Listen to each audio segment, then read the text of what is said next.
వ్యాప్తంగా కల్తీ మద్యం మీద చనిపోయిన ప్రజలకి అండగా, పసుపు కుంకుమలు పోగొట్టుకున్న అక్కా చెల్లెమ్మలకి అండగా ఈరోజు వైఎస్ఆర్ కాంగ్రెస్ పార్టీ ఈ నిరసన కార్యక్రమం చేస్తుంది. భవిష్యత్తులో ఈ కల్తీ మద్యం వల్ల ఇంకెవరి ప్రాణాలు పోకూడదు, అందరినీ కాపాడుకోవాల్సిన బాధ్యత మన మీద ఉందని చెప్పి జగన్మోహన్ రెడ్డి గారి పిలుపు మేరకు ఈ రోజు మనం అందరం కూడా ఈ నిరసన కార్యక్రమంలో పాల్గొని ర్యాలీగా వెళ్లి ఎక్సైజ్ ఆఫీసర్స్ కి వాళ్ళ నియోజకవర్గాల్లో ఈ కల్తీ మద్యం గాని బెల్ట్ షాపులు గాని లేకుండా చేయాలి. అలాగే తప్పుడు కేసులు పెట్టకుండా నిజంగా ఎవరైతే సారా కాల్స్తున్నారో, ఎవరైతే బెల్ట్ షాపులు నడిపిస్తున్నారో, ఎవరైతే కల్తీ మద్యాన్ని అమ్ముతున్నారో వాళ్ళని అరెస్ట్ చేయాలని డిమాండ్ చేస్తూ ఉన్నాం. ఎందుకు ఈ రోజు ఇంత గట్టిగా మనం ఫైట్ చేస్తున్నామంటే మొన్ననే మొలకల చెరువులో ఇబ్రహీంపట్నంలో దాదాపుగా 20,000 లీటర్లు కల్తీ మద్యం దొరకటం జరిగింది.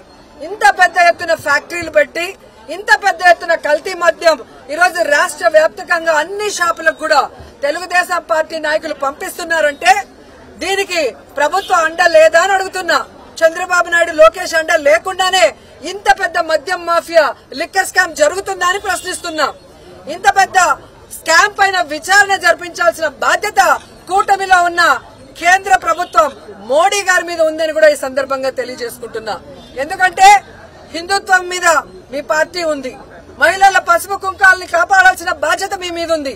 మీ కూటమిలో ఉన్న చంద్రబాబు నాయుడు గారి ప్రభుత్వం ఈ రోజు మద్యం మాఫియాను చేయాలనే జగన్మోహన్ రెడ్డి గారి మీద, అలాగే ఆయన నాయకుల మీద ఏ విధంగా తప్పుడు కేసులు పెట్టి జైల్లో పెట్టి లిక్కర్ స్కామ్ అని అబద్దాలు ప్రచారం చేశారో అందరూ కూడా గమనించారు.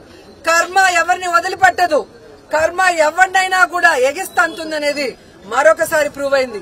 చంద్రబాబు నాయుడు ఏదైతే అబద్దపు నింద మా మీద వేశాడో ఈ రోజు వాళ్ళు చేసిన తప్పుని కర్మ వాళ్ళకి కొట్టింది, సాక్ష్యాధారాలతో దొరికేలా చేసింది. ఈ దొరికి ప్రజల మధ్యలో దోషిగా నిలబడ్డ Chandrababu Naidu as usual divert politics start చేశాడు.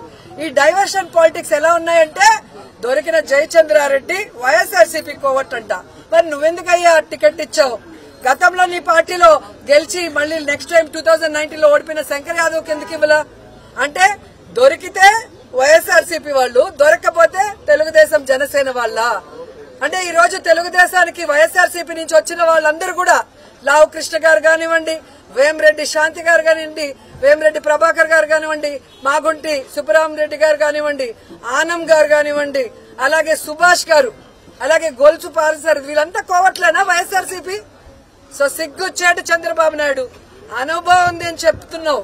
నీ అనుభవం అవినీతికి, నీ అనుభవం ప్రజల్ని దోచుకోవడానికి తప్ప దేనికి ఉపయోగపడదని మరోసారి నిరూపించబడిపోయింది. ఈ రోజు నువ్వు ముఖ్యమంత్రిగా ఉన్న ఆంధ్రప్రదేశ్ లో ఈ రోజు నీ ఏపీ స్టేట్ లో ఈ విధంగా కల్తీ లిక్కరు ఇంత పెద్ద ఎత్తున మరి దొరికితే దేశంలో అందరూ కూడా తుపుక్కున ఉంచుతున్నారు.